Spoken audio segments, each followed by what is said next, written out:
Welcome to today's story, Love Beyond Time. This is a moving tale of two hearts separated by fate, distance and silence, yet reunited after 50 long years. It's a journey of love, loss, and second chances that will touch your heart deeply. Part 1. Young Love. Chapter 1. Two Teenagers. March 1948. "Megan, make me a cup of tea, will you?" called Harry Jenkins from the front of his small shop. "And then come in here and talk to me." "Here you are, Dad," said Megan, giving him a large cup of hot tea and trying to smile. It was the same every day.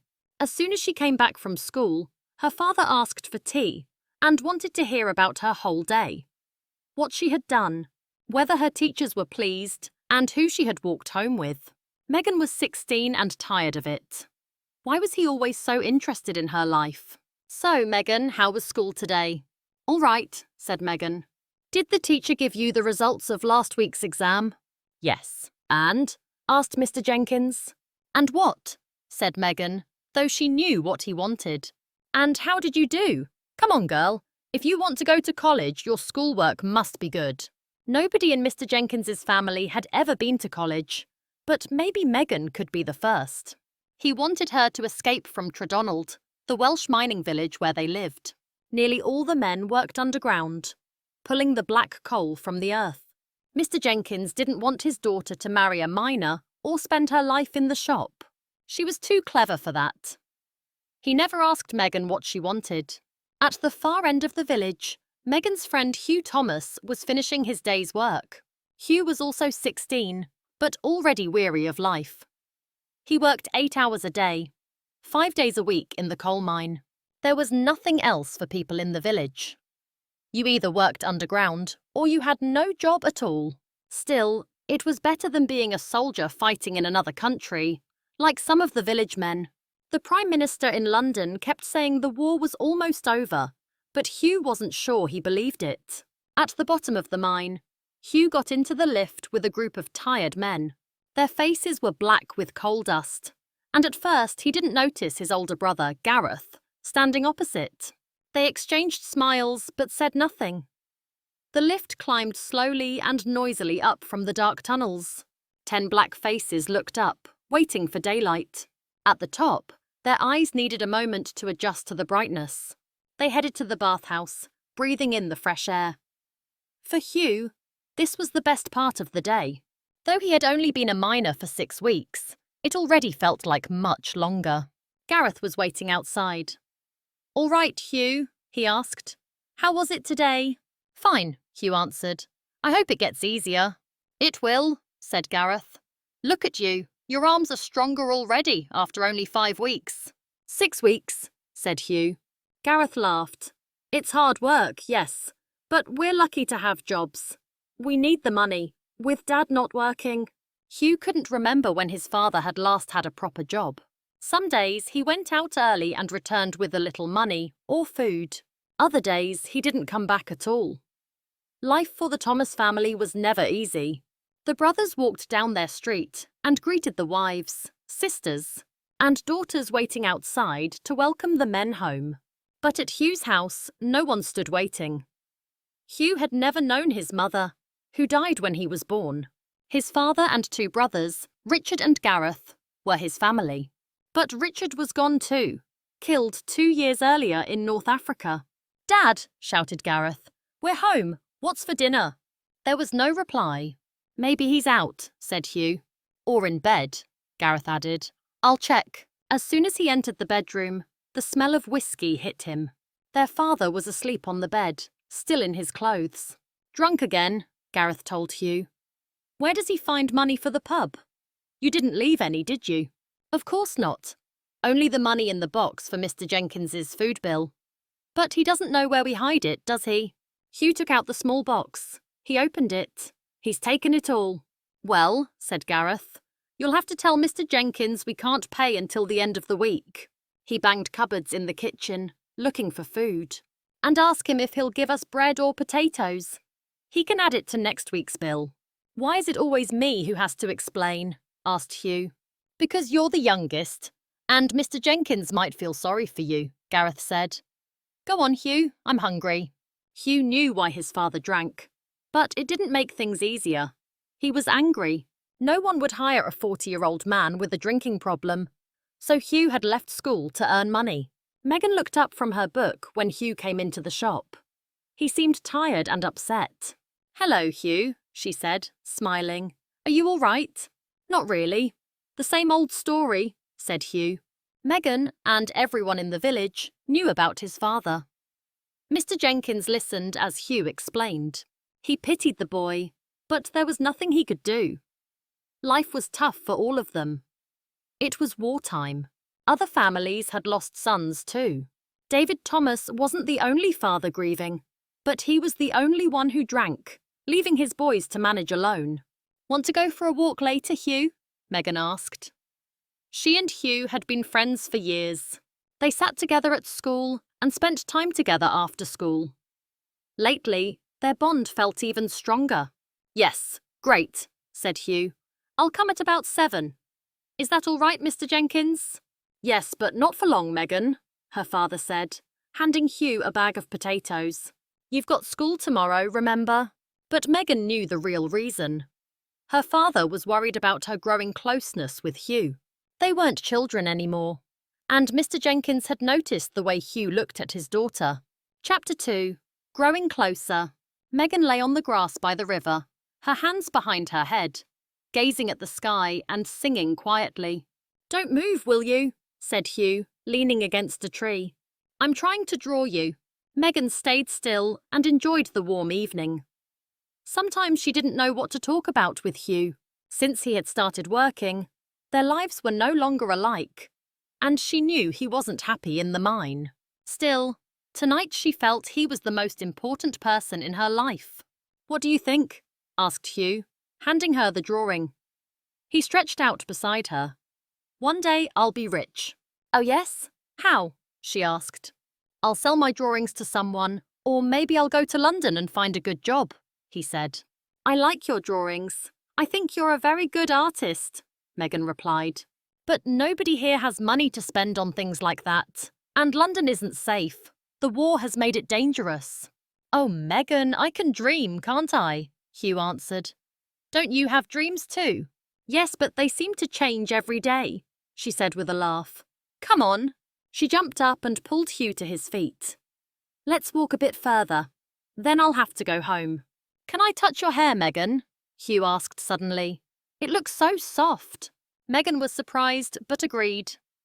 His fingers through her hair felt nice, and her face grew hot. Hugh looked at her closely and kissed her. It felt natural. "Don't," said Megan, though she didn't move away. "If my father saw us now, he'd never let me come out with you again." "Sorry," Hugh said, not sure what to do.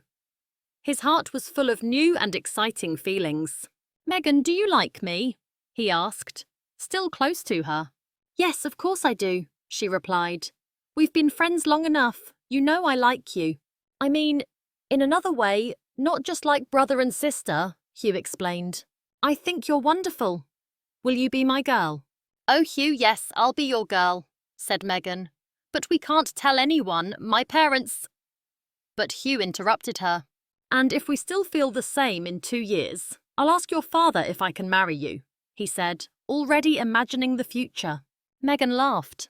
"Yes, but for now, we must make everyone think we're just friends. No one must see us holding hands. If my father finds out, he'll stop me from seeing you. You know how he is." They walked home together, happy in each other's company. Hugh forgot his troubles at home and in the mine, and Megan forgot about the college hopes her father had for her. She knew he dreamed of a better future for her, and a poor miner with a drunken father was not part of it. Chapter 3. Secret Romance. In the months that followed, life in the mining village stayed much the same. When the war in Europe ended, there were big street parties in Tredonald. Everyone hoped life would soon be easier, but it wasn't. People still worked hard, and the shops had little to sell. Megan and Hugh spent as much time together as they could. They took long evening walks, or sometimes went to the Saturday night dances in the village. "Will you dance with me this Saturday, Hugh?" Megan asked one evening as they sat on the hill, looking down at the village. "Of course, unless you're too busy with the other men," he answered. Hugh loved dancing with Megan. It was the only time he could hold her close in public. If they were careful, they sometimes managed to walk home together afterwards. They had learned how to hide their feelings, but both of them had to dance with others too. Hugh hated seeing other men hold Megan so tightly that their bodies touched. "And what about you?" Megan asked. "You danced with Ruth Hopkins for ages last month, and you were laughing." Hugh remembered that night as well. He had liked seeing Megan watching him dance with Ruth, but their walk home that night had been silent. When winter came, walking outside was difficult. It was dark when Hugh left the mine, and the weather was cold. Each time he went to the shop, Mr. Jenkins was there. "I wish we had somewhere warm to go," Megan said one stormy February day. "What are you doing Saturday evening?" asked Hugh. "Nothing, just studying or helping at home." "Why?" "Could you come out? There's a new American film in Avon. Let's go." "But it's far. How will we get there?" Megan asked. "I'll borrow 2 bicycles," Hugh said. "Can you think of something to tell your parents?" "Not yet, but I will before Saturday," Megan replied. The thought of being warm and comfortable with Hugh for 2 hours was exciting. She would find some excuse for her parents, anything. On Friday afternoon, as Hugh left the mine, he met Gareth on his way in. The mine never closed. And that week, Gareth was working nights. Hugh didn't like it when they worked different hours. They barely saw each other. At home, Hugh took money from the money box. He tried not to think of Gareth's reaction if he found out. But he wanted to buy Megan a gift. This Saturday had to be special. Saturday evening at the cinema was perfect. Away from the village, Megan and Hugh felt free. For once, they could walk hand in hand without worrying who saw them. Inside the cinema, they could hardly watch the film. "Hugh, stop, please," Megan whispered after a long kiss. "We should watch at least a little of it." But soon they turned back to each other again. When the lights came on at the end, they stood up slowly. Neither of them wanted to leave. Outside was reality. Inside, they had been together. They cycled back towards Tredonald, and Megan's heart grew heavy as they neared her street. They stopped around the corner from her flat. "This is for you, Megan," said Hugh, handing her a small box. "I hope you like it." He watched her as she lifted out a silver necklace. "It's only second-hand," he added. "One day I'll buy you a new one." "Oh, Hugh, I don't want a new one. This is beautiful," Megan said, fastening it around her neck. "But it must have cost you a lot." She knew money was scarce for him. "Come here, my girl," he said. "Stop talking and give me a good-night kiss." But suddenly a loud sound came from the mine. "Christ," said Hugh. "What was that?" They both knew. It was the sound no one in the village ever wanted to hear. Doors opened all along the street as men and women ran towards the mine, each with the same fearful thought. "Please God, don't let it be my husband, my brother, or my son." Chapter 4. Tragedy at the Mine. By 3 o'clock in the morning, 4 hours later, people of all ages were gathered in small groups, speaking in low voices. Hugh stood beside his father. One look at the older man's face told Hugh what he feared. Gareth was still underground. A section of the tunnel roof had collapsed, leaving some miners trapped on the far side of the fallen rock. A rescue team had been called and had already brought up 10 men alive. As they reached the surface, anxious families pushed forward to find their loved ones. Gareth was not among them. The mine manager came over to Hugh and his father. "There's still hope, David," he said. "The team say they can hear sounds from behind the rock." "How many are still trapped?" asked Hugh. 5. "It will take some time to reach them." Neither Hugh nor his father answered, and the manager moved away to tell another family the same news. During the long hours, David Thomas and his son stood silently together. From time to time, one of them lit a cigarette, and neighbours brought them tea. Megan came and quietly placed her hand in Hugh's. When she looked into his eyes, she saw fear. At 10 o'clock, Gareth's body was brought out. He and 2 others had been killed in the fall. The rest had been luckier. Gareth was taken back to the small house. His body was laid in the front room while his father sat beside him. Neighbours came and went. saying farewell to the young man they had known all his life. David Thomas remained silent, not moving from his son's side. As darkness came, he was still there. When Hugh came in to say goodnight, it was as if his father did not hear him. Hugh woke during the night and could not sleep again. It felt wrong to be warm in bed while his brother lay cold downstairs. He decided to go and sit with Gareth. As he reached the front room, he saw the door open slightly. Moonlight showed his father still by Gareth's side. Hugh heard his father's quiet sobs and his broken voice asking again and again why this had happened. The words disappeared into the night. Slowly, Hugh turned back and went to bed, tears running down his own face as he stared into the dark. For a few days after Gareth's death, David Thomas stayed at home. Little by little, he and Hugh began to talk. First about Gareth, then about Richard, who had died in North Africa. Both cried and tried to comfort each other, but Hugh could see his father's anger. 3 times death had taken from him, his wife, Richard, and now Gareth. "Just you and me now, boy," his father said. "I don't want you going back down that mine." "I have to, Dad, you know that," Hugh answered. "There's nothing else in Tredonald, only the mine." His father said nothing more. That evening, Hugh met Megan by the river.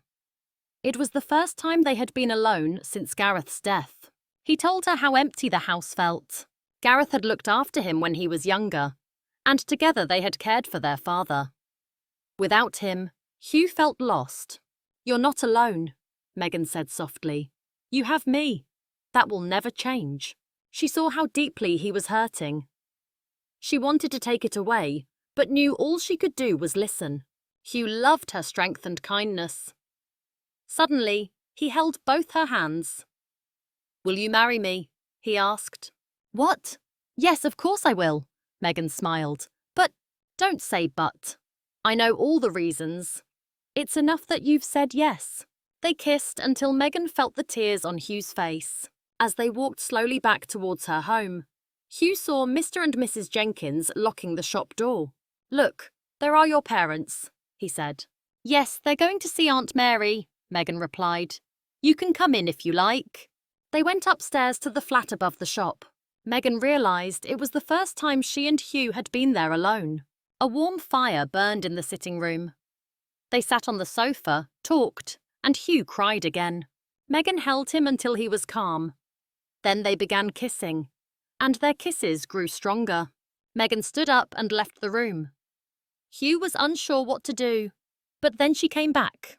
She had taken off all her clothes and stood in the firelight. "Oh, Megan, you're beautiful," Hugh whispered. "But are you certain this is what you want?" "Yes, Hugh," she said softly. "Don't talk, just come to me." They lay together on the floor. For both, it was their first time, and it was wonderful. Chapter 5. Leaving the village. On the day Hugh returned to work, his father began drinking again. It was a dreadful day for them both.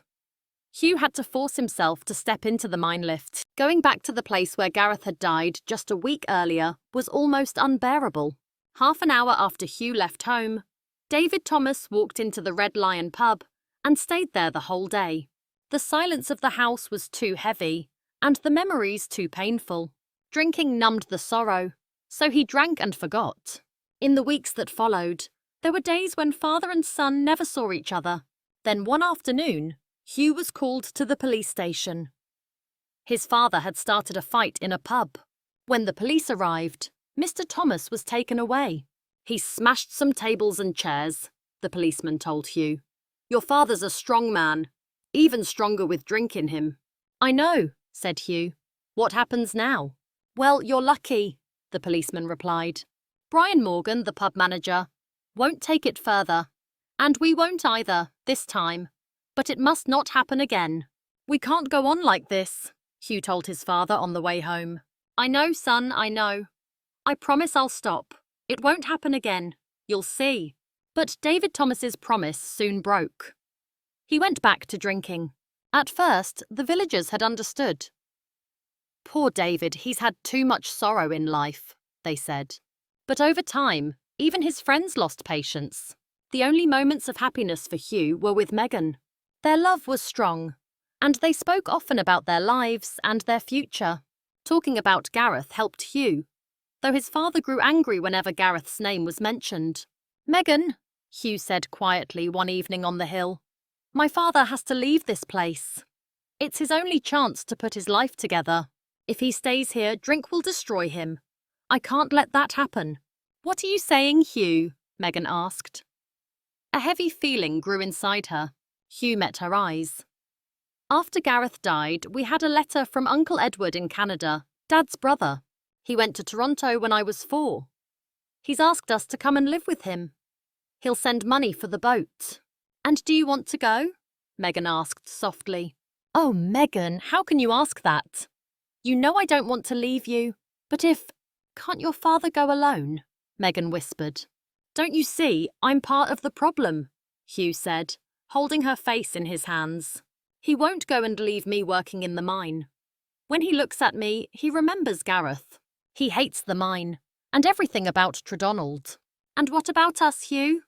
Megan's voice was full of sadness. "You are the best thing in my life," said Hugh. "I won't lose you, but I have to go with him."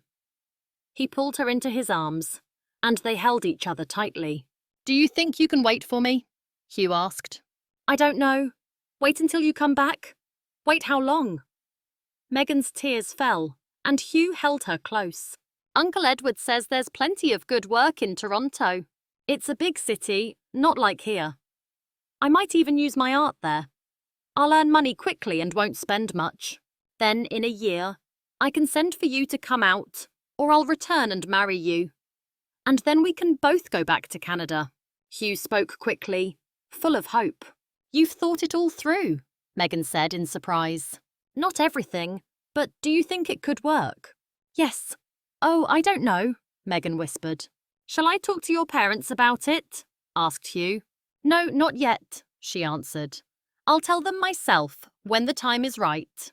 And if I can earn good money in Toronto, maybe your father will see me differently. Not just as a coal miner, but as someone with a future. Someone worthy of his daughter." Hugh knew Mr. Jenkins would be glad to see him leave for Canada. "Oh, Hugh," said Megan. She could hardly believe how this one evening had changed everything. On April 28, 1946, David Thomas and his only son, Hugh, left Tredonald to start a new life in Canada. For Hugh and Megan, saying goodbye was the hardest thing they had ever done. They met by the river, as always. "I'll think of you every day," Hugh said, holding her tight, "and I'll write the moment I arrive." Megan wept on his shoulder. "You think I'm strong, but once you're in a new country, everything will be different. You'll meet new people. I'll still be here doing the same things. Will we still feel the same in a year?" Hugh lifted her face and looked into her eyes. "I will, Megan. I know I'll never change." They kissed for the last time, and then he was gone. Watching him disappear, Megan felt as if part of her had died. Part 2, 50 years later. Chapter 6. An Unexpected Discovery. Tredonald, 1980s. Megan and her daughter, Beth, sat in the front room of Megan's house. They were sorting through old boxes filled with cards, newspapers, photographs, and letters. "Well," said Beth, holding something up, "I can't believe Grandma and Grandpa kept all this." "I know," Megan replied. Her parents had passed away years ago, and she had found the boxes in their bedroom. Until now, she had never really looked through them. "Well, there's only one box left." "I have to go now," said Beth, glancing at her watch. "Philip wants me home by 5. Philip was her husband. "All right, love, you go. I want to finish everything up here," Megan said. "I'll call you tonight, Mum," said Beth. "Don't do too much and tire yourself out." "I won't. Thanks for helping earlier," Megan said, hearing the front door close behind her daughter. She wanted to get it done. She also wanted to call Paul and tell him about her progress that day. They were marrying in 2 months, and she was moving into his house in London. It was already full of his things, so she couldn't take all of her parents' belongings as well as her own. Many things had to be thrown away. Megan pulled the last box towards her. Inside were more letters. She picked up a few and looked at the envelopes. She froze. Every one of them was addressed to her, all from Canada, and none had been opened. The dates were 1946 and 1947. "Oh my God," she whispered. "Hugh." Her hands shook as she opened a letter dated August 946. "My lovely Megan, I still haven't had a letter from you. I can't believe it takes 4 months for letters to cross the Atlantic. What's happened? Is something wrong?" Megan sat for hours reading every letter. At the end, she felt drained, her heart aching with pain. She remembered the love she and Hugh had shared as teenagers. More than that, she remembered the heartbreak when no letters came. She had cried many nights, believing he had forgotten her. Now she understood what her father had done. He had hidden the letters and watched her sadness. She had known he thought Hugh wasn't good enough, but she had never imagined he would go so far. Megan carried the letters downstairs. She sat with them beside her, poured a large whiskey, and began writing to Hugh. She didn't know if he would ever get it. He won't be at the same address after 50 years. He might even be dead, she thought. But she knew she had to try. Toronto, 96. "Dad, letter for you," shouted Mike Thomas. His father was upstairs in his art studio. "Okay, Mike, I'll be down in a minute," answered Hugh. Mike left the letter on the kitchen table and went out to the garden. It was June, hot but with a light breeze. "Where's the letter then?" asked Hugh, coming in with 2 cans of beer. "On the table," said Mike, taking one of the drinks. Hugh picked up the envelope and read the postmark. "Tredonald, Wales," he said in surprise. "Who's writing to me from there? It's been years since I've had news from home." Though he had spent his adult life in Toronto, he still called Wales home. The envelope was addressed to Hugh Thomas, 2300 Ontario Drive, Toronto, the house where he and his father had first lived in Canada. Someone had found out his current address and resent the letter. He turned the envelope over in his hands, then finally opened it. "Dear Hugh, I don't know if this letter will reach you, and I don't really know why I'm writing after all these years, but..." Hugh skipped to the end and saw the name, "Best wishes, Megan." He couldn't believe it. He went back to the beginning and read, "After all these years, but I've just found your letters from Canada when you first arrived. This is the first time I've seen them, and they made me cry, even after 50 years. I found them in my father's papers. They were never opened. Hugh, I never knew you wrote to me. I thought your new life in Canada made you forget me. Now I see my father kept them. I remember asking him if there was any post for me, and he always said, 'No, he's forgotten you. I told you he was no good.' After about a year, I believed him. But why did he keep them? Did he want me to find them too late? I'll never know. He's gone now. All I can say is sorry. Sorry for what my father did. Sorry you never heard from me. Sorry for everything. I hope this letter reaches you. Of course, I'll understand if you don't want to answer. But if you do, I'm still Megan Jenkins, and still at the same address in Tredonald. Best wishes, Megan." Hugh read it again. Megan and their time in Tredonald came flooding back. He had never forgotten her. He couldn't. Her face still hung in his studio, a drawing he had done when they were 16. It had travelled everywhere with him. And now, after all these years, she had written. "Are you okay, Dad?" asked Mike, coming inside.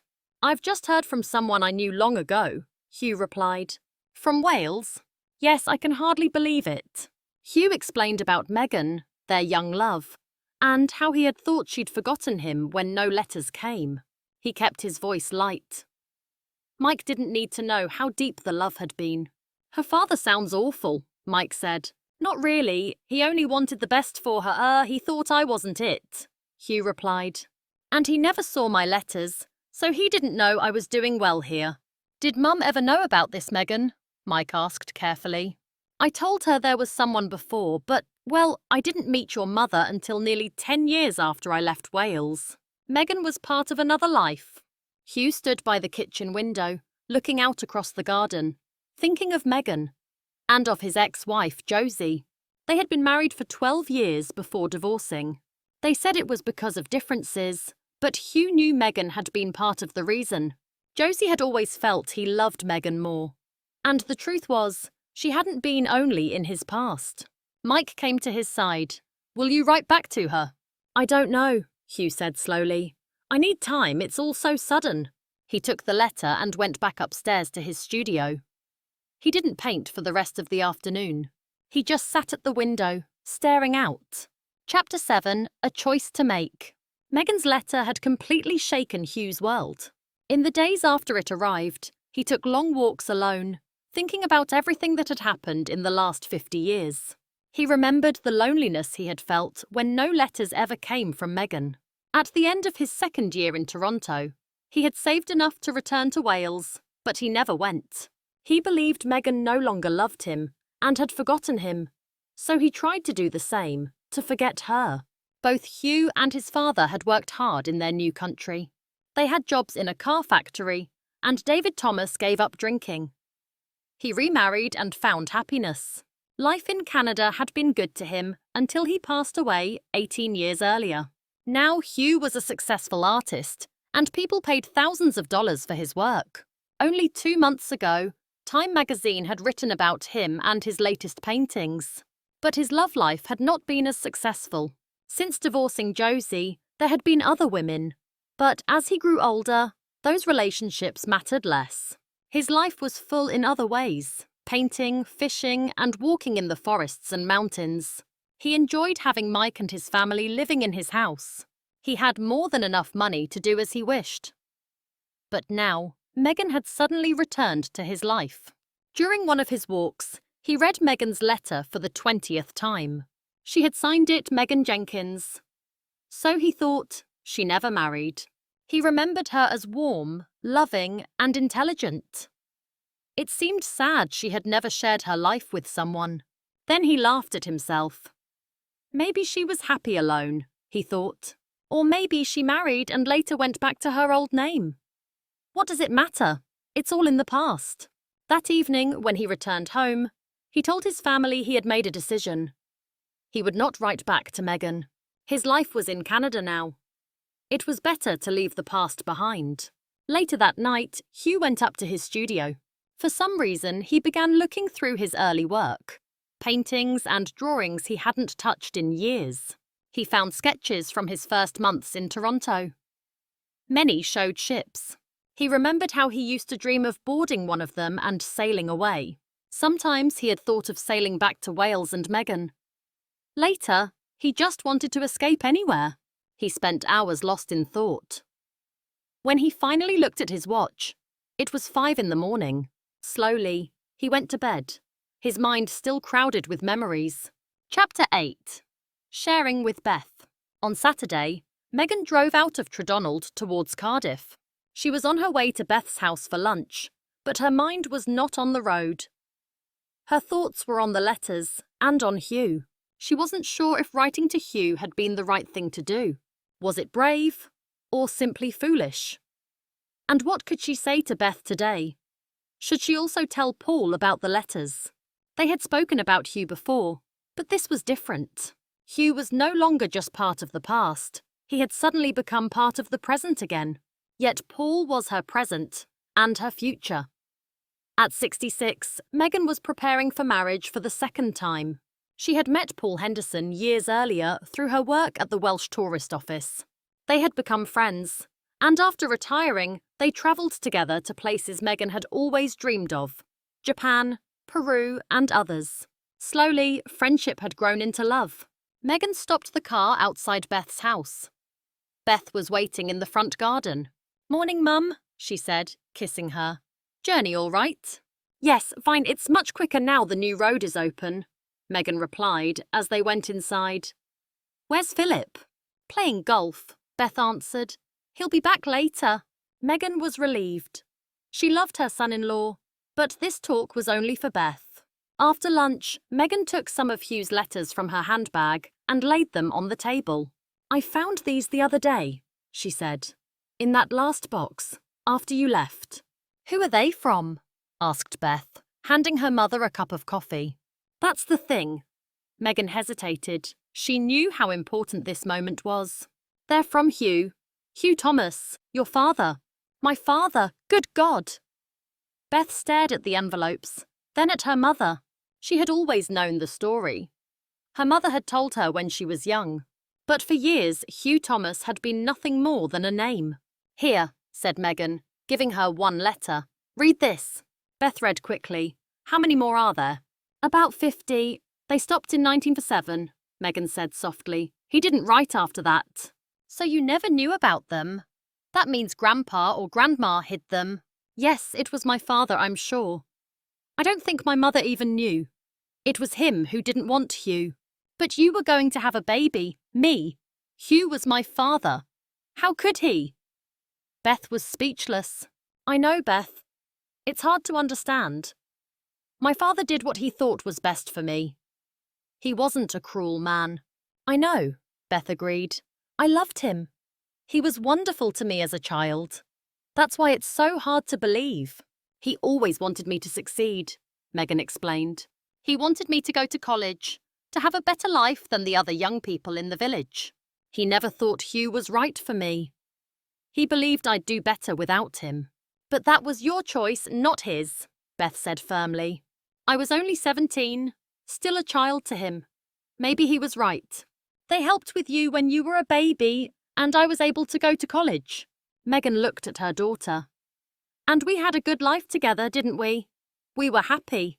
"Yes, Mum, we were," Beth said, putting her arm around her. "But how do you feel about it now?" "I wrote to Hugh, but it may never reach him. I just needed to say something. Better late than never," Megan said with a sad smile. "Did you tell him about me?" Beth asked. "No, I thought we should wait until... if he writes back. I hope he does. I want to know about his life. Was I wrong not to tell him? I want him to know about me if he's still alive," Beth said quietly. "Yes, I understand," Megan answered. "To be honest, it has brought back so many feelings. We loved each other very much, even though we were young. I remember you used to talk about him. As a child, I thought he sounded wonderful," Beth said. They sat in silence for a moment before she asked, "And what about Paul? Are you going to tell him?" "Yes, of course, but it won't change anything," Megan said. "I'm still going to marry Paul." Chapter 9. The Second Letter. Hugh was shocked again when another short letter arrived from Wales. "Dear Mr. Thomas, I know my mother, Megan Jenkins, wrote to you 2 weeks ago. I hope you received her letter. Somehow I think you did. She told me about your letters that she discovered, and we have spoken a lot about you. But there was something she did not mention in her letter. It's easy for me to write this, but perhaps not easy for you to read. I am your daughter. I was born on November 14th, 1946, 7 months after you left Tredonald. So, you see, if you are reading this letter, both of us would very much like to hear from you. Best wishes, Beth Jones." Good God, thought Hugh. Was it true? Did he really have a daughter? The dates fit. He remembered clearly the only time he and Megan had been together. It had been soon after Gareth's death in the mine, when they were alone in her parents' flat for the first time. "I'm sorry, Megan," Hugh whispered to the drawing of her on his wall. "Did you hate me for what happened?" He knew he had to write back. They had a daughter. The thought felt strange. What was she like? Beth's letter gave him no clue. He longed to meet her, but would she want to meet him? It would not be easy. 50 years of silence lay between them. That night, Hugh told Mike and Mike's wife Rebecca about the letter. Neither knew how to respond. Mike struggled to believe that his father had a daughter he had never even known existed. To Rebecca, it all seemed unreal. "Hold on, Hugh," she said. "Someone writes saying she's your daughter and you believe her. How can you be sure?" "It's true," Hugh said slowly. "In my heart, I know it's true." He looked at them both and added, "Anyway, I've decided to write back to Megan. We'll see what she says." Chapter 10. The Reply. 2 weeks later, it was Megan who found a letter waiting. When she saw it lying on the floor by the front door, her heart leapt. She knew it had to be from Hugh. She sat down with a cup of coffee, staring at the envelope for a long time. At last, she opened it. A few photographs slipped out. And there he was, smiling at her. She smiled back through tears. My dearest Megan, after 50 years, it feels good to write that again. Thank you for your letter. But why didn't you tell me about Beth? No, I think I already know the answer. As you must know, she wrote to me and explained. I can hardly believe we have a daughter. Megan, I wish so many things. I try to imagine your life with a baby. Did you marry? Did Beth grow up with a father? How much did you hate me for leaving you alone? I need to know more than letters and photographs can tell me. Would it be all right if I came to Tredonald to see you and Beth? I want the three of us to know each other. I'm sending you photographs of me and my family. I have a son, Mike, and 2 wonderful grandchildren. Megan read until the end. Beth had already told her about writing to Hugh, so that part was no surprise. But to read his words and see his face again, it almost overwhelmed her. It was clear she had to talk to Beth. Together, they needed to decide. Did they want Hugh to return to their lives, or should they continue as before, just the 2 of them? And there was also Paul to think about. Hugh waited restlessly for Megan's answer. In his mind, he held long, happy conversations with both of them, but he knew reality would not be so simple. Soon after, a reply arrived, short, with a photograph of 2 women tucked inside. My God, he whispered to her picture. Look at you. You're still my beautiful Megan. And this must be our daughter. Yes, I can see it. He turned to the letter and read until the last 2 lines. Pas, here's a photo of Beth and me, taken in the sitting room above the shop. Remember? Remember? Of course he remembered. How could he forget? They had loved each other in that same room 50 years earlier. He remembered the softness of her lips, the scent of her dark hair. He looked again at the photograph. The 2 women sat side by side on a sofa, holding hands, both smiling into the camera. Standing by the studio window, Hugh wept. So many years had gone, so much time lost. Seeing their closeness was painful, knowing he had missed it all. Then he turned the photo over. On the back was the date and the words. Beth and I would like to meet you. Chapter 11, Return to Wales. Hugh, Mike and Rebecca were sitting in the garden, enjoying wine on a warm evening. So, that's my half-sister, is it? Mike asked, studying the photo carefully. Let me see, said Rebecca. Oh yes, look at her nose, Mike. It's just like yours. Nonsense, Mike replied, turning the photo over to read the message. Are you going to visit them, Dad? Yes, I think I will. Do you mind? It's a big step, but how could you not go and see your daughter? Mike answered. You'd regret it forever if you didn't. And Megan as well, said Hugh quietly. I do want to see her again. Hey, here's an idea, Mike said suddenly. I'll come with you. I'd really like to see Tredonald. It's part of our family history, isn't it? You and Grandpa never spoke much about the place. You only used to say Toronto was better. Yes, that's true, Hugh said with a laugh. We left right after the war in Europe. Life in Wales was very hard back then. So, how about it, you and me? Said Mike, becoming more interested in the thought of going with his father. Another time, Mike, Hugh said gently. This trip is for me. All right? All right, said Mike, then added, as long as you don't decide to stay there. Don't worry, Hugh said. I'm not staying. My home is Canada, my work is here, and you're here. I'll come back. At the end of the month, Hugh flew to London. He had written to Megan and Beth to say he was coming, but hadn't given them the exact date. He wanted the freedom to change his mind at the last moment if he needed to. But now, the plane was landing. Outside the airport, a hire car was waiting.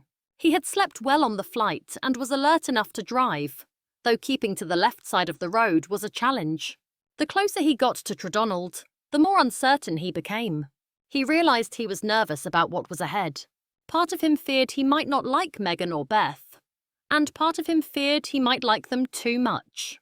Normally, he was a man who liked order and clarity, but now his life felt unsettled, as if he was 16 again.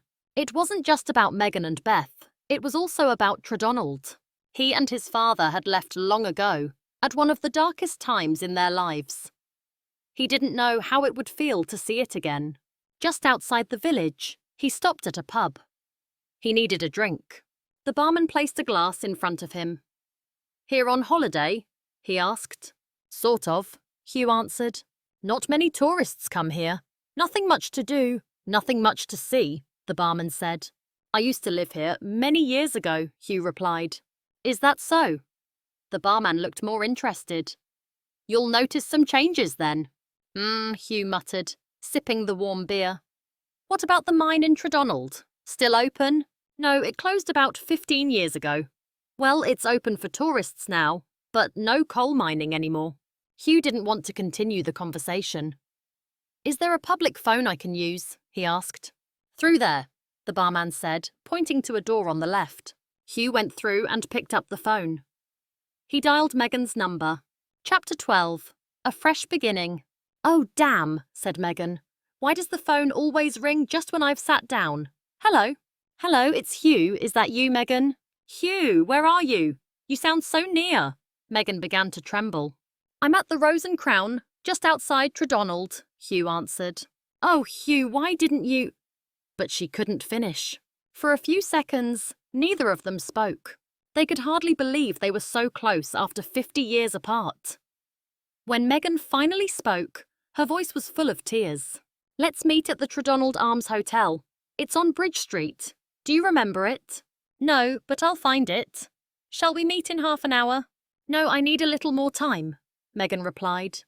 She wanted to prepare herself and her thoughts. "Let's say 7 o'clock?" "All right," said Hugh. "And Megan, it's wonderful to hear your voice. I can't believe I'm talking to you again." From the moment she answered the phone, Hugh felt sure about meeting her. He wasn't nervous anymore, just impatient. "I know, Hugh," said Megan softly. "I'm glad you're here." As soon as she hung up, Megan phoned Beth. "He's here," she said, without needing to explain who. "And, have you seen him yet?" Beth asked. Megan paused. "Are you all right, Mum?" "Yes, I'm meeting him at 7. But I don't feel very brave. I almost regret writing to him." "What will we talk about?" "Oh, Beth, it feels too much for me." "Don't worry, Mum," Beth reassured her. "It'll be fine. Just take it as it comes. Call me later. And remember, I love you." At 7 that evening, Megan walked into the Tredonald Arms Hotel. Hugh was waiting in a large armchair opposite the entrance, watching each person who came in. They spotted each other at once. She saw a tall, handsome man with sun-browned skin. He saw a slim woman with grey hair and a strong face. They shook hands, and then he kissed her cheeks. For a few moments, they simply looked at one another. Then Megan sank into a soft chair. For 2 hours they talked. At first, the words came awkwardly, with many "I can't believe it" and "Is it really you and after all this time?" But soon their talk became easier, like old friends. They spoke about their homes, their work, about Toronto and Tredonald. It was harder when the subject turned to Beth. "Megan, tell me about Beth, our daughter. I want to know everything," Hugh said. "I don't really think of her as our daughter," Megan replied carefully. "I've been her only parent. I told her about you, but to her, you were never real." "I'm sorry," Hugh said quickly. "I didn't mean it that way. You're right, but I still want to know about her." "Well, she lives in Cardiff. She's married with 3 grown-up children, so you have 3 grandchildren too." "That makes 5. My son Mike has 2 David and Amy." Megan nodded. "Beth and her husband run their own business. They're architects. She always loved drawing." "Like me," said Hugh, pleased to share something with her. Then his tone darkened. "Your father really despised me, didn't he? He'd rather let you be an unmarried mother than let me marry you." "I don't think he despised you. He just loved me deeply. Or maybe he loved his dreams for me," Megan answered. "Was it hard when she was born?" he asked. "Yes and no," Megan said, leaning back. "When I told my parents, they were angry, hurt, upset, everything. My father had such plans for me. But after Beth was born, I went to college, trained as a teacher, and they cared for her. They were wonderful. They adored her, and she had a happy childhood. It was only when she asked about her father that things turned cold. She soon learned that her daddy was someone she asked me about, not them. A touch of sadness entered Megan's voice. Hugh reached for her hand. For a few seconds, she didn't notice. Then she smiled faintly and drew her hand away. Anyway, now tell me about you. Your art has done so well. I'm proud of you. As he spoke about his career, Megan could see the same Hugh she had loved long ago. She wanted to reach out across the 50 years and touch him, but how could she? The evening was fine, so they went out for a short walk. Hugh wanted fresh air. He was tired from the journey, but not ready to say goodnight. They stood by the river. We used to walk here often, didn't we? Said Hugh. Do you remember? Yes, Megan laughed. We didn't have many choices. It was here or up on the hill. True, said Hugh. And the cinema. We went there the night Gareth died. Yes, I remember clearly. I often think of Gareth, Megan said. You do? Why? Hugh asked, surprised. I sometimes take visitors on tours down the mine, Megan explained. The tour goes past the tunnel where the roof collapsed. I always think of Gareth then. Hugh turned to her. But why you? Since when do you go down the mine? It's a long story, Megan said. When the mine was closing, I thought of turning it into something useful. I'd stopped teaching, so I had time. I don't guide much now, mostly the old miners do. It gave them jobs too, when there was nothing else. That was another reason not to let it die. Good for you, Hugh said. You were always a fighter. I'd like to go down again. Will you come with me? You don't need me, you know it better than I do. I did once, not anymore. Come with me. All right, Megan agreed, if you really want me to. As they walked back to the hotel, Megan told him more about her work for the mine, how hard it had been to raise money and develop it for tourists. It took 5 years of effort, but I met some interesting people, including a very dear man, Paul Henderson, who helped me a lot. Megan had meant to say who I'm marrying next month, but stopped herself. At least she had spoken his name. Next time, perhaps, she would tell Hugh the whole truth. Chapter 13. Lunch with Beth. Hugh was back in the mine. Suddenly, there was a terrible noise, and the roof of the tunnel began to collapse.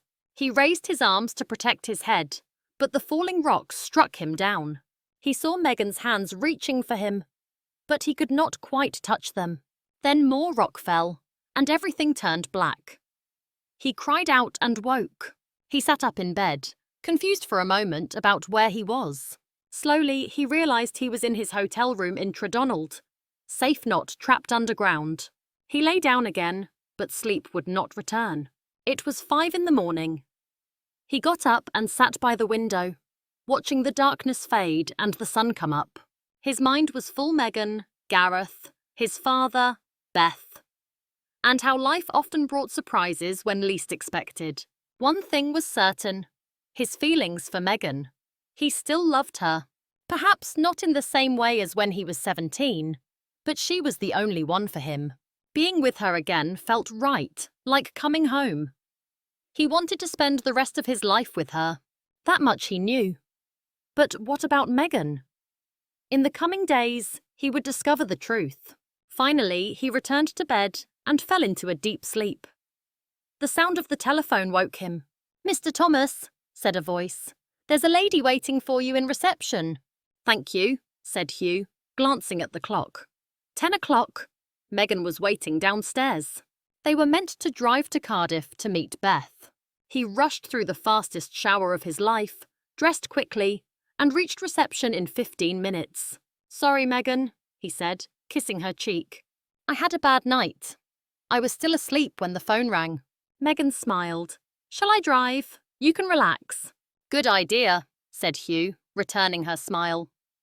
He was glad to see her, and glad they would spend the day together. As Hugh opened the car door for her, he noticed the silver necklace. "Megan, you still have it." "What?" Megan asked, but her hand instantly touched it. "Oh, the necklace. Yes, I've always kept it. I wear it often." As they drove out of Tredonald, Megan explained how important the necklace had been in the early years. It was the only thing she had from him, apart from Beth, of course. Hugh told her about the drawing he had made of her, and how it had travelled everywhere with him. Megan felt at ease with Hugh beside her. She too had slept badly, her head full of thoughts. But now she felt calmer. She began talking about Beth. She knew her daughter was nervous about meeting her father for the first time, and she guessed Hugh felt the same. When Megan and Hugh entered the cafe, his eyes searched every table. Then a tall woman with dark hair stood up and came towards them. She hugged Megan tightly, then turned to Hugh, offering her hand. "Hello, I'm Beth." "Hello, I'm—" Hugh stopped himself from saying, "I'm your father," and simply said, "I'm Hugh." He took both her hands. They stared at each other, searching for signs that they were truly father and daughter. "I'll leave you two to talk," Megan said. "I'll do some shopping and be back in an hour or so." Without giving them time to answer, she walked out. From the moment Hugh and Beth sat down, they talked without pause. She told him about her childhood in the flat above the shop, about her life in Cardiff now, her children, her husband. She felt comfortable with him. "Mum loved you, you know," Beth said. "Even when no letters came, she still loved you. In 50 years, she never said a bad word about you. Not like Grandpa, he never wanted to hear your name." She laughed. "I loved her too," Hugh replied. "Those first years in Canada were so hard without her." "She's a wonderful woman," Beth said warmly. "I just want her to be happy. I want to make her happy," said Hugh. He hesitated, then added, "Beth, I still love her. I want to marry her." "Oh," Beth said in surprise. She realised her mother hadn't told Hugh about Paul. She had to say something.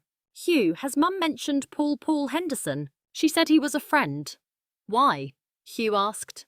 Seeing Beth hesitate, he added, "Is there more between them?" "Yes," Beth admitted. "They're planning to marry next month. Mum will move to London." "Does she love him?" Hugh asked softly. "I think so. I don't really know. You'll have to ask her." Beth liked Paul and thought he was good for her mother. She believed they would be happy together. But she also knew her mother still felt deeply for Hugh. It was not her place to say more. Megan must decide. "Have you told her how you feel?" Beth asked. "No, not yet. I want to give her time." "Then I will. I won't lose her again," Hugh said quietly. "Mum will tell you about Paul. She doesn't like secrets. And anyway, he's coming to Tredonald this weekend. We're all having dinner together.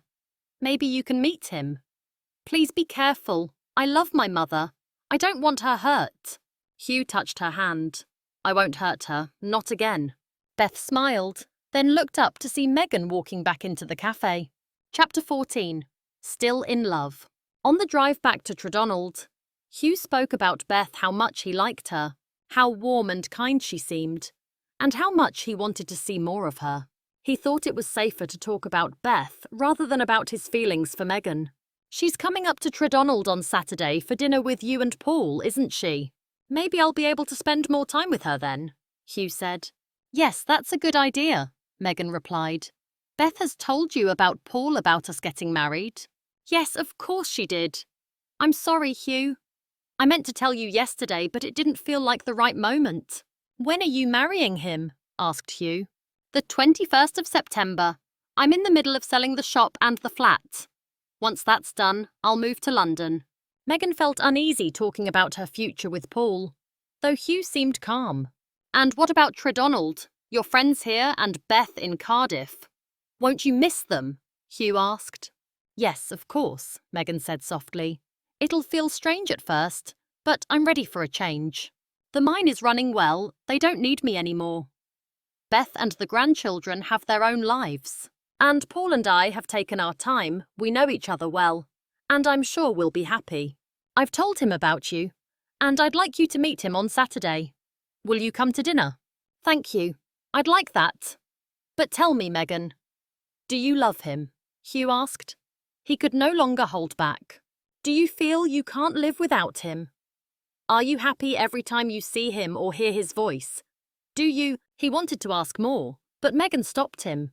"Hugh, why are you asking me this?" she said in surprise. "It's none of your business how I feel about Paul." "Maybe not," Hugh replied. but I want you to be sure you're marrying for the right reasons. Megan pulled the car to the side of the road and turned to face him. Of course I'm sure, she said sharply. Because I think we still love each other, Hugh said. No, what I mean is, I know I love you. I always have. Even when I was married to Josie, deep down I knew it. And I think she did too. And I believe you still feel something for me, don't you? Megan stared straight ahead, unable to answer. I don't want you to marry Paul, he went on. I want you to marry me, and I have about 2 weeks to make you feel the same. He hadn't planned to say it like that, but he wanted her to know clearly how he felt time was short. Hugh, you can't just walk back into my life after 50 years and take over. You don't love me, you can't. You don't even know me anymore. I'm glad we met again and became friends. But my future is with Paul. Megan, I won't say more. Just promise me you'll think about what I've said, Hugh said quietly. How can I forget it? Megan thought. She started the car, and they drove back to Tredonald in silence. Hugh got out at his hotel, and they said goodbye. He told her he would call the next day, but they made no other plans. Hugh thought it best to give her some space, even though he longed to be with her every moment. Chapter 15. A photograph from the past. Hugh had been right. Megan did need time to herself. Here she was, 66 years old, and 2 men wanted to marry her. Of course, she was not going to marry Hugh. He didn't really love her. He had flown halfway across the world, and within 2 days he had met his old sweetheart and discovered a daughter he had never known. No wonder he was saying things he could not truly mean. The next morning, Megan continued with her packing, but her mind kept wandering back to Hugh. Every object she placed into a box seemed to remind her of something from long ago. And the past always led back to Hugh. She phoned Paul to check when he would arrive the next day. He asked how things had gone between Hugh and Beth, and she told him it had gone well. They spoke for a while about other matters, and Megan mentioned that Hugh would be joining them for dinner. Paul said that was fine. She wasn't sure if that was really how he felt, but it was always easy talking with him. And with Paul, she felt safe. After putting down the phone, she remembered what Hugh had asked her. Are you happy every time you hear his voice? What kind of question was that? It was the sort of thing you felt as a teenager in love, not at her age. Then the phone rang again. This time it was Hugh. He said he had been walking around the village and had met someone they had gone to school with, and they had laughed together about the old days. Then he asked if she would like to meet him for a drink, maybe even dinner. 7 o'clock at your hotel, Megan asked. It'll be good to get out of the flat tonight. Wonderful. See you then, Hugh replied. The talk had been light, friendly, and Megan had been happy to hear his voice. Just after 7, Megan joined Hugh in the hotel dining room. He noticed she looked a little tired, so he didn't bring up anything personal about the 2 of them. Instead, he told her about the wild, beautiful places in northern Canada, amusing stories from the art world, and how much he enjoyed living there. 2 hours slipped by in easy conversation. Now it's your turn, Hugh said with a smile. Well, you mentioned seeing Brian Perkins earlier today, Megan replied. I found this look. She handed him a black and white photo. Hugh studied it. About 30 children, around 13 or 14, stood in rows, smiling stiffly at the camera. It was an old school photo. And there's you at the back with Brian Perkins, Megan laughed. And that's me, just below you. We look so young and fresh, don't we? And I'm the only one not looking at the camera. I'm looking at you. Even then, I was only interested in you, said Hugh. Megan quickly moved on. She didn't want him to say more about her. She pulled out other photographs, pictures of friends, her family, and Beth as a baby. She handed the ones of Beth to Hugh. Would you like to keep these? Hugh slipped them into his pocket. It's time I went, Megan said. I'll walk you home, Hugh replied. Together they walked through the quiet village streets. I'm glad I came back to Tredonald, Hugh said. It's not the terrible place I remembered. I think I can finally put the past behind me. Good, Megan answered, though she wondered, does that include me as well? At her front door, Hugh said, Megan, I know you've hoped all evening that I wouldn't bring us up. And I won't accept to tell you I meant what I said yesterday. Please, Hugh, let's not talk about it, Megan replied. Tomorrow you're going to meet Paul, the man I'm going to marry. She held his hands. Thank you for a lovely evening. I'll see you here tomorrow. That night, Megan went to bed knowing that the dinner tomorrow would be difficult for everyone. Chapter 16. Dinner for 5. Paul, this is Hugh. Hugh, Paul. Megan introduced the two men. They shook hands, and Megan slipped into the kitchen, leaving them to talk. Beth and Philip were late, and she wished they were already there. She needed their support. I don't know what's happened to Beth and Philip, she said as she walked to the window of the sitting room. Hugh and Paul seemed to be chatting easily. Probably Philip's golf game ran late, Paul said, joining her at the window. He lives for golf at the weekends, doesn't he? Would you like another drink, love? No, I'd better not. Oh, here they are. Good.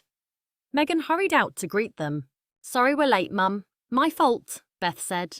That's fine, Megan replied. Both Beth and Philip kissed her. I'll just finish up in the kitchen. Dinner will be ready in 10 minutes. From the kitchen, she could hear Paul laughing, and then Beth. Good, she thought. Maybe everything will be fine. Maybe I don't need to worry. During dinner, the conversation flowed well. Beth and Philip asked Hugh about his art, and he enjoyed telling them about it.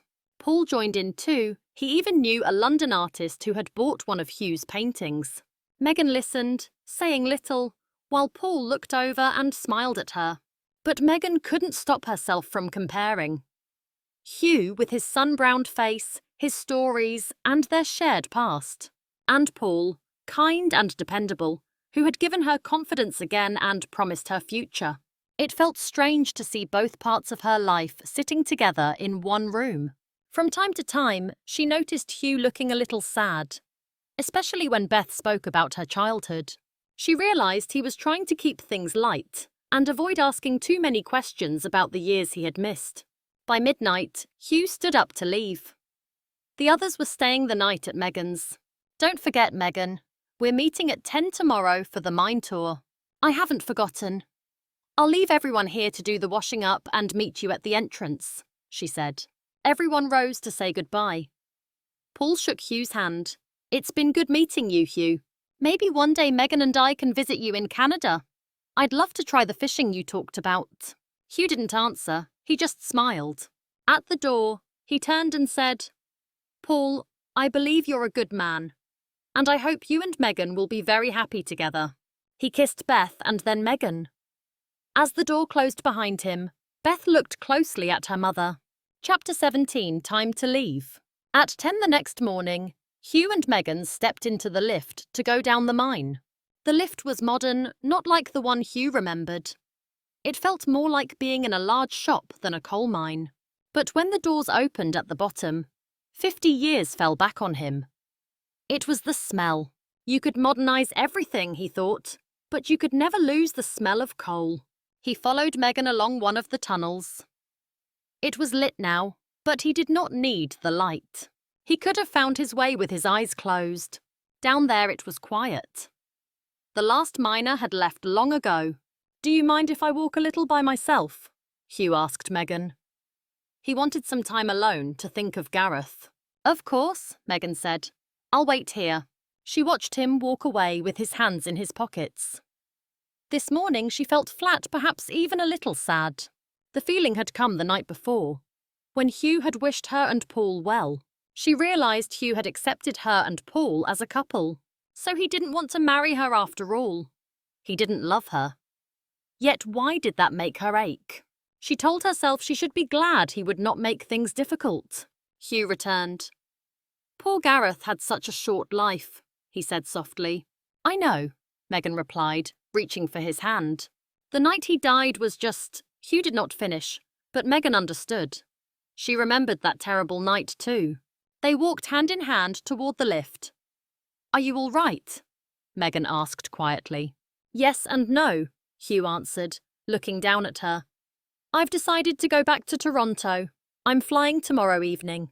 Oh, Hugh, why so soon? Megan was shocked. It's no good, Megan.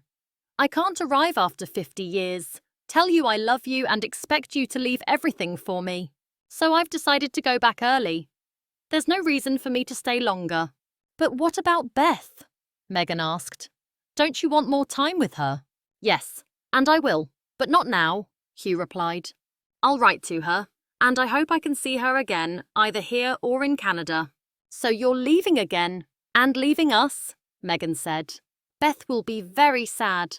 I don't see what else I can do, Megan. I've told you how I feel. I love you and I want to marry you. It would hurt too much to watch you and Paul together, or to hear you speak of him. They reached the top of the mine and stepped out into the sunlight. Oh, Hugh, I don't know what to say, Megan whispered. I don't want you to go. I feel like I'm only starting to know you again. Everything has happened so quickly these last few days, but they have been wonderful. Outside Megan's house, Hugh took her hands. I'm leaving Tredonald after breakfast tomorrow, so this is goodbye for now, he said, finding it hard to speak. I'll keep in touch with you and Beth.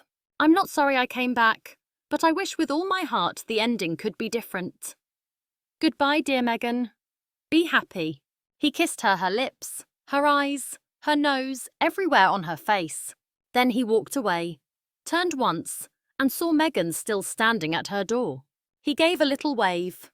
His face was wet with tears. The next morning, Hugh packed his suitcase, feeling heavy-hearted. He paused when he found the photo of Megan and Beth and looked at it with love. He remembered 50 years earlier, when he had packed his drawing of Megan before leaving for Canada with the same feeling. Then had come all those years without her. Finding her again had been wonderful. But now the future looked empty.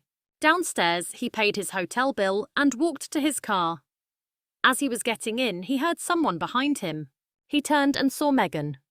They stood for a few seconds, then fell into each other's arms.